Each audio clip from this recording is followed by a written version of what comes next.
join me in welcoming the cast and crew of Andor. We have executive producer Sana Wallenberg, Cyril himself, Kyle Solar. You know him as Saw Gerrera, the legend Forrest Whitaker.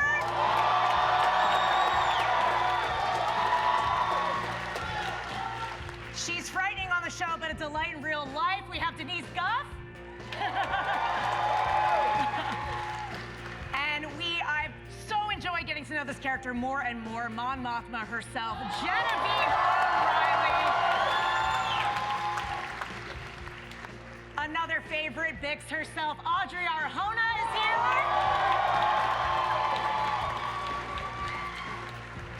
The show wouldn't be called what it is without him. He is Cassian Andor, Diego Luna.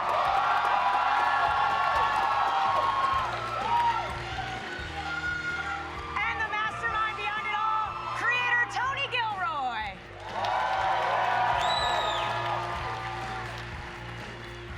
Not bad, huh?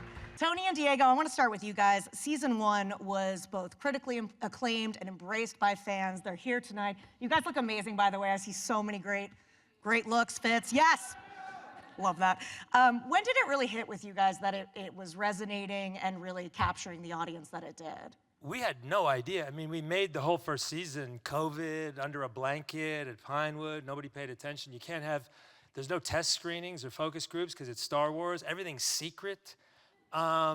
We finished and we wow, we think it might be okay. And, we started dribbling it out. And, by week 3, it was Christmas every week for us. It was very affirming. How has your understanding of the character of Cassian changed? And what was it going into season 2?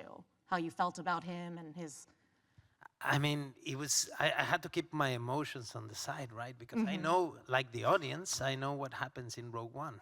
But he doesn't, and he shouldn't. So every promise he makes, it means one thing for him, and for me as an actor, it means another. It's fully charged of emotion. This season covers 4 years of stories across new planets. I have some figures here.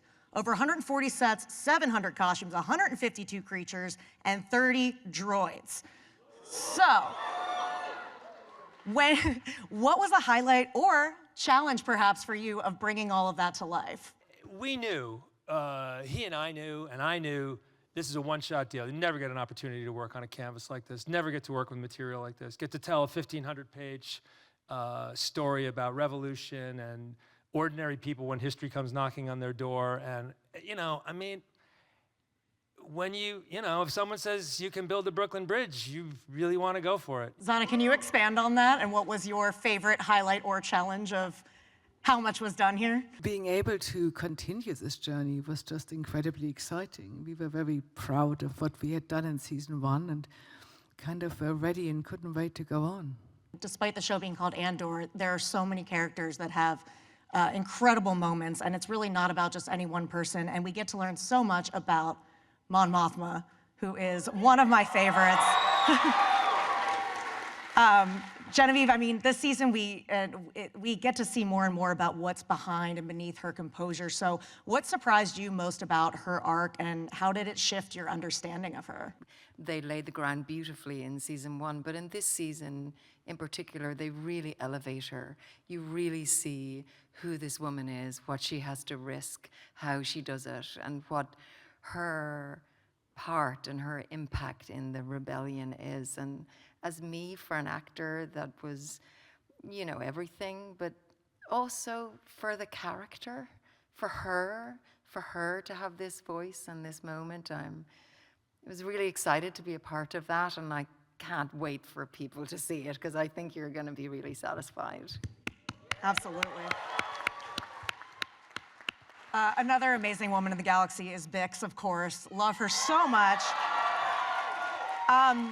She's been through quite a lot in season 1, so I'm sure this season will really dig into that aftermath. How does that shape her role in the rebellion and her relationships going into this new season? It's probably one of my favorite parts about the season, that in the middle of this rebellion, in the middle of all this chaos, there's a really beautiful love story between these two characters.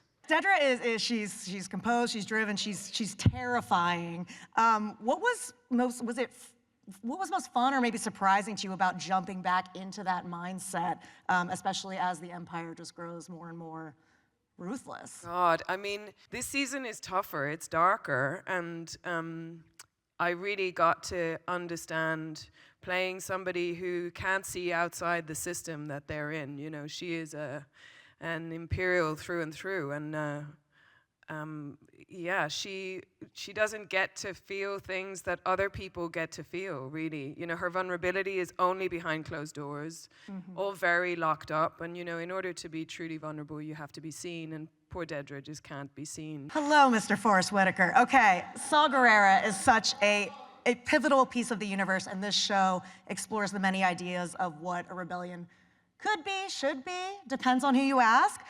What has it been like for you digging even deeper into this character and coming back? He's a rebel in that way, I mean, but he's a rebel that crosses lines because he's living by whatever means necessary. He'll do what he needs to do. Hi, Kyle. Hey. How are we doing over there? I like the beard. Cyril Maishela, he is one of the most tightly wound characters in Star Wars, and I kind of love him. Really? A little bit. He's a little, yeah. What's going on under the surface for him this season, and what was it like tapping back into kind of his quiet chaos? He's a little chaotic. This season, I mean, he's in a really good spot as we find him in season 2. He's got a promotion. He's opening himself up to the idea of intimacy, which ultimately starts to change him in ways that we haven't seen before. This is a story through all the tears, laughs, all of it. This is a story about hope. Diego, do you have a final message for fans as we head into this final chapter of the journey? No pressure. First of all, there's nothing like working for something that says Star Wars, you know? I don't think I'll ever go back to something close to this. People talked a lot about at the beginning of the weight and the pressure.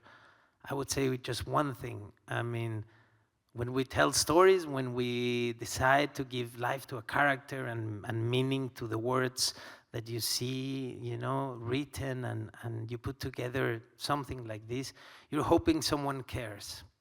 And being in this show, having worked for your care, for your love for Star Wars, knowing you're there, waiting for us to deliver, it's the big difference, you know?